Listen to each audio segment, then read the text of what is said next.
Oliy Majlis Qonunchilik palatasidagi O'zbekiston Xalq Demokratik partiyasi hamda Adolat sotsial-demokratik partiyasi fraksiyalarining yig'ilishlari bo'lib o'tdi. Tafsilotlar muxbirimiz lavhasida.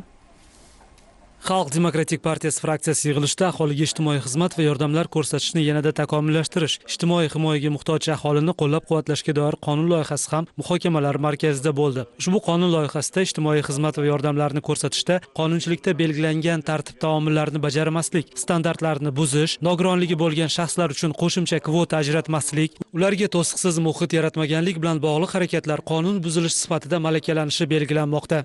Barchamizga ma'lumki, bugungi kunda qurilayotgan hamda bugungi kunda foydalanishga topshirilgan obyektlarda nogironligi bo'lgan shaxslarga to'siq muhit yaratish hamda ularga shart-sharoit yaratish masalasi kun tartibida turibdi. Ushbu qonun loyihasi bilan shaharsozlik normalariga hamda ma'muriy javobgarlik to'g'risidagi kodeksning 99-moddasiga qo'shimcha va o'zgartirishlar kiritilyapti hamda bugungi kundagi nogironligi bo'lgan shaxslarga sharoit yaratmagan qurilish obyektlari hamda ushbu sohaga mutasaddi bo'lgan soha egalariga ma'muriy javobgarlik to'g'risidagi kodeksning 99-moddasining 12 va 13-qismlariga asosan ma'muriy javobgarlik belgilanmoqda.